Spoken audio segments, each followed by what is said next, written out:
The scream tore through the silence of my bedroom, sharp and raw, yanking me from the depths of sleep. My heart slammed against my ribs as I bolted upright, eyes wide, searching the shadows. There, in the faint glow of moonlight spilling through my window, stood Ethan, my best friend, my confidant, my everything, holding a letter that trembled in his hands. It was 2 a.m. in Willow Creek, a sleepy town in upstate New York where secrets clung to the air like damp fog. Ethan's face was a map of anguish, his blue eyes glistening with unshed tears. I'd known him since we were kids, racing bikes down Maple Street, sharing dreams under the stars. But tonight, something was different. Something was wrong. "Lucas," he whispered, voice cracking, "I can't do this anymore." He clutched the letter tighter, its edges crumpling under his grip. "I need to tell you something. I love you." The words hit like a thunderclap, stealing the air from my lungs. Love me? Ethan, the guy who'd been my shadow for a decade, who'd laughed off every girlfriend rumor, who'd always been just out of reach in ways I couldn't name. My mind reeled, caught between shock and a strange, aching warmth that had no name. I swung my legs over the bed, the cold floor grounding me. "Ethan, what are you talking about?" My voice was hoarse, barely my own. I wanted to laugh it off, to call it a prank, but the rawness in his eyes stopped me cold. He stepped closer, the letter now pressed against his chest like a shield. "I wrote this months ago," he said, holding it out. "I was too scared to give it to you. But I can't keep pretending, Lucas. Not after tonight." I took the letter, my fingers brushing his. The paper was worn, folded and unfolded 100 times, as if he'd carried it like a secret too heavy to bear. I didn't open it, not yet. My eyes were locked on him, on the way his shoulders hunched, the way his breath hitched like he was waiting for the world to collapse. "Tonight," I asked, my voice barely above a whisper. "What happened tonight?" He sank onto the edge of my bed, head bowed. "My dad found out," he said, the words dripping with dread. "He saw me with someone. At the park. He knows, Lucas. He knows I'm gay." The room spun. Willow Creek wasn't kind to people like us. It was a town of picket fences and church suppers, where different was a dirty word. Ethan's dad, Pastor John, was the loudest voice in that chorus, preaching fire and brimstone every Sunday. If he knew Ethan was gay, this wasn't just a confession, it was a crisis. "Ethan," I said, my voice steadier now, "tell me everything." He looked up, and for the first time, I saw fear in his eyes. Not just fear, but defiance. "I was at the park with Caleb," he said. "You know him from the bookstore? We've been seeing each other. In secret. Dad followed me tonight. He saw us together, and he lost it. Called me an abomination. Said he'd fix me." My stomach twisted.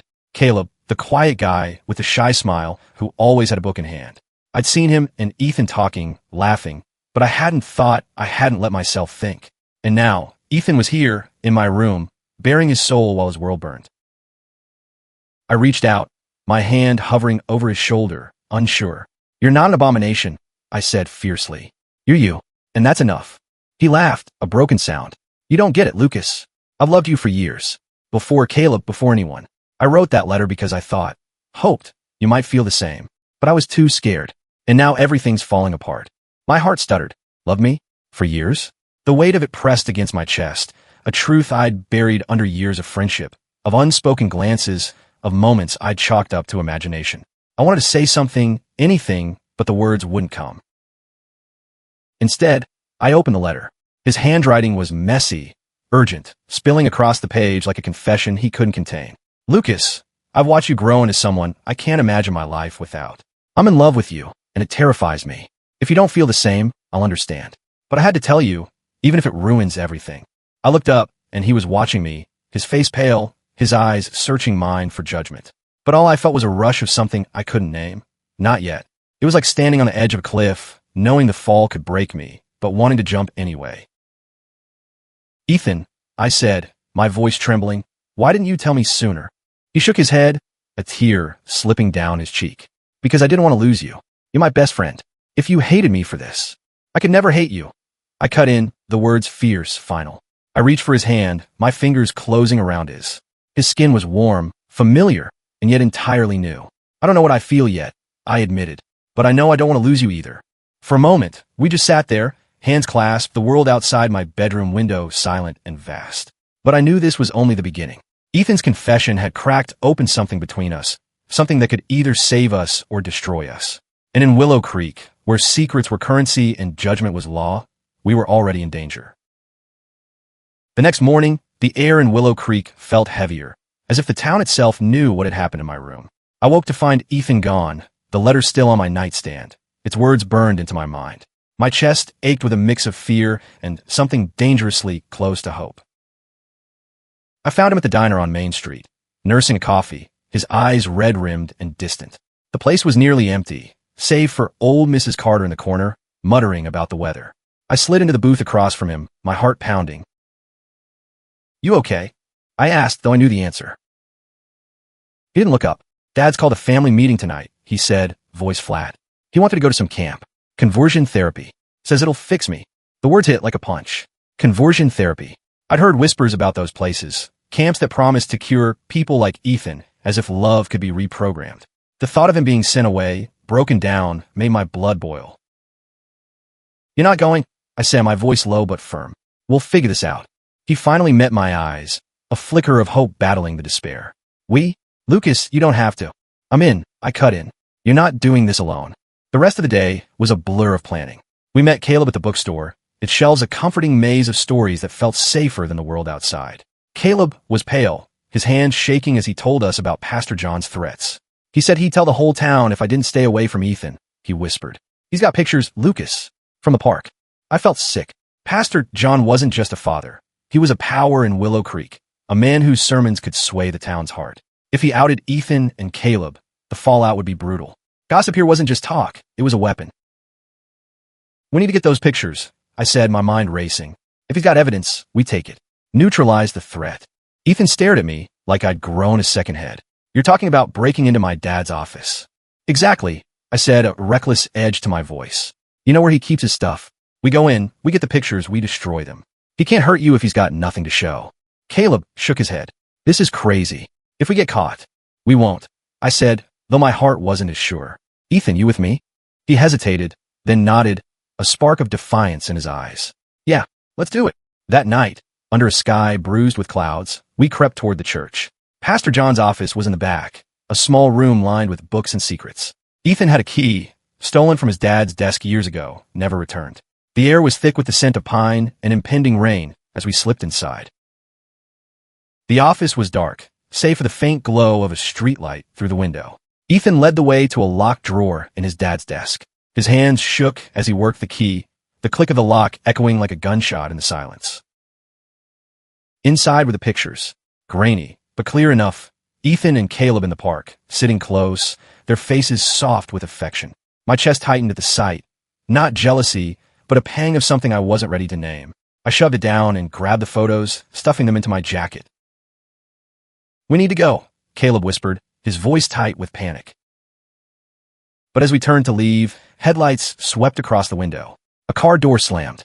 Footsteps crunched on gravel. "Pastor John." I hissed, pulling Ethan and Caleb behind a bookcase. My heart pounded so loud I was sure it would give us away.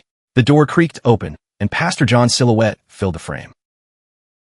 He didn't turn on the light, just stood there, his breathing heavy. "I know you're in here," he said, his voice low and menacing. "Ethan, you can't run from this." Ethan's hand gripped mine, his fingers trembling but firm. I squeezed back, my mind racing for a way out. We were trapped, cornered in a room that held the weight of Ethan's truth and mine, if I was brave enough to face it. The air in Pastor John's office was suffocating, thick with the scent of old books and fear. Ethan's hand in mine was the only thing keeping me grounded as his father's shadow loomed in the doorway. I could feel Ethan trembling, his breath shallow, and I knew we were one wrong move from disaster. "Ethan," Pastor John said again, his voice a low growl. "Come out. Now." I squeezed Ethan's hand tighter, willing him to stay still. Caleb was pressed against the bookcase beside us, his eyes wide with terror. The photos were still in my jacket, their weight a reminder of what was at stake. If Pastor John found them, Ethan's life in Willow Creek would be over. The floor creaked as Pastor John stepped inside. He flipped on the light, and the room blazed alive, exposing every corner. I held my breath, praying the bookcase was enough to shield us. His footsteps stopped inches from our hiding spot, and I heard the rustle of papers on his desk. "You think you can hide from God?" he muttered, almost to himself. "From me?" My stomach churned. This wasn't just about Ethan anymore. It was about control, about a man who saw his son as a sin to be erased. I glanced at Ethan, his face pale, but set with a quiet defiance that made my heart ache. He wasn't just fighting for himself. He was fighting for who he was. Then, a miracle. Pastor John's phone rang, sharp and jarring. He cursed under his breath and answered it. His voice clipped. "What? Now? Fine, I'm coming." He stormed out, slamming the door behind him. We waited, frozen, until the sound of his car faded into the night. Then Ethan let out a shaky breath, collapsing against me. "That was too close," he whispered. "We're not done yet," I said, pulling the photos from my jacket. "We need to destroy these." Caleb nodded, still shaken. "There's a shredder in the church basement. Let's go." We moved quickly, slipping through the dark halls of the church to the basement. The shredder hummed to life, and one by one, we fed the photos into its jaws, watching them turn to confetti. With each rip, I saw Ethan's shoulders relax, as if a weight was lifting. But as we left the church, Ethan stopped me. "Lucas," he said, his voice soft but urgent. "Why are you doing this? You don't have to risk everything for me." I looked at him, really looked at him, and the truth I'd been dodging hit me like a wave. "Because I care about you," I said, the words spilling out before I could stop them. "More than I've let myself admit. I don't know what it means yet, but I know I can't let you go through this alone." His eyes widened, and for a moment, the world was just us, standing in the shadow of the church, the night wrapping us in its quiet. Then Caleb cleared his throat, breaking the spell. "We should get out of here," he said, his voice gentle but firm. We split up, Ethan heading home to face whatever waited, while I walked Caleb to his apartment. The streets of Willow Creek were silent, but I could feel the town's eyes on us, its judgment lurking in every shadow. Caleb paused at his door, his expression heavy. "Ethan's lucky to have you," he said. "But be careful, Lucas. This town, it doesn't forgive." I nodded, my mind still on Ethan's confession, on the letter that had changed everything. When I got home, I reread it, tracing his words until they blurred. "I'm in love with you, and it terrifies me." I was terrified too, but not of him, of what I was starting to feel, of the line we were crossing, of the world that would punish us for it. The next day, Ethan texted me to meet him at the park, the same park where his dad had caught him with Caleb. When I arrived, he was sitting on a bench under an oak tree, the moonlight casting silver patterns on his face. He looked tired but resolute, like he'd made a decision. "I'm leaving," he said as I sat beside him. "I can't stay here, Lucas. Not with my dad, not with this town. Caleb's going too. We're heading to New York City. There's a community there, people who won't judge us." My heart sank. Leave? The thought of Willow Creek without Ethan was unbearable, but the thought of him staying, trapped under his father's thumb, was worse. "When?" I asked, my voice barely audible. "Tomorrow," he said. "I want to tell you in person. I hope you might come with us." The words hung between us, heavy with possibility. I wanted to say yes, to follow him into the unknown, but fear held me back. Willow Creek was all I'd ever known. My family, my life, they were here. Could I leave it all behind for him? "I need time," I said, hating how weak it sounded. "I need to think." He nodded, his smile sad but understanding. "I'll wait," he said, "but not forever." As he walked away, I sat there, the weight of his words pressing against me. The park was quiet, but my heart was loud, screaming a truth I wasn't ready to face. I was falling for him, and it could cost me everything. The next 24 hours were a storm in my mind. Ethan's words echoed endlessly. "I hoped you might come with us."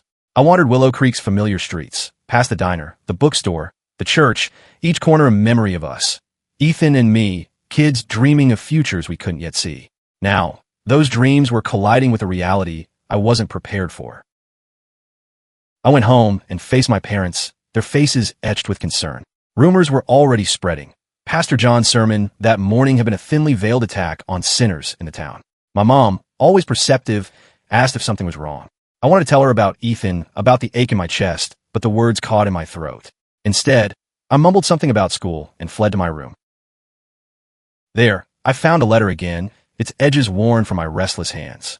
I read it for the 100th time, each word a spark igniting something inside me. Ethan loved me, and the truth I'd been running from was that I loved him too. Not just as a friend, but as something more, something I never dared name until now. I called Caleb, needing perspective. He answered on the first ring, his voice steady but tired. "Lucas, you've got to decide what you want," he said. "Ethan's leaving because he has to. This town will chew him up if he stays. But you've got a choice." A choice. It felt like a trap. Stay in Willow Creek, safe but stifled, or follow Ethan into a world that terrified and thrilled me in equal measure. I thought of Pastor John, of the town's whispers, of a life I'd lose if I left. But then I thought of Ethan's smile, his hand in mine, the way his confession had cracked me open. That night, I met Ethan at the bus station. He was there with Caleb, their bags packed, their faces set with determination. The neon lights of the station buzzed overhead, casting harsh shadows.